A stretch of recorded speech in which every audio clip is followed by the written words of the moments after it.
aussi le Gard où il y a énormément d'énormes dégâts. Il a fallu mettre en place là aussi un hébergement d'urgence dans une salle des fêtes à Saint-Hippolyte-du-Fort où on retrouve d'autres envoyés spéciaux, Jean-Marie Bagayoko et Cédric Hébert.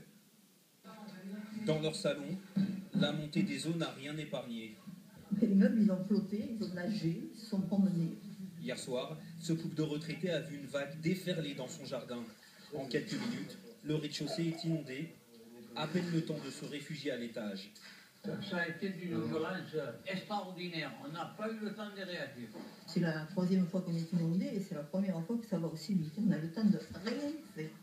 L'eau, la boue à l'intérieur, les arbres arrachés à l'extérieur. En 30 ans, ils n'avaient jamais vu ça. Par exemple, pour nettoyer, il y a 8 jours de travail. Malgré l'alerte orange lancée par Météo France, malgré la position du village aux confluences d'un fleuve et d'une rivière, le déluge de la nuit a surpris tous les habitants. Il fait rentrer à flot dans les maisons. L'État surveillait l'eau, elle montait derrière, devant, et on a vu qu'il y avait comme une espèce de vague qui remontait. C'était l'Argentès qui remontait, qui n'absorbait plus. Près d'1 mètre d'eau dans ce collège, ce matin, impossible d'accueillir les élèves.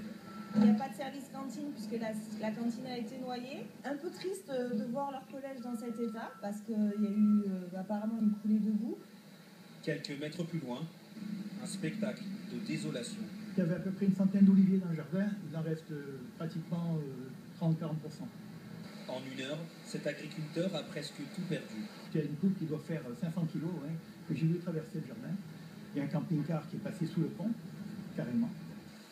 Désormais, tous attendent les experts des assurances pour évaluer l'ampleur des dégâts. À peine remis de leurs émotions, les habitants restent vigilants. La pluie devrait continuer à tomber jusqu'à samedi. L'alerte orange est maintenue dans tout le département.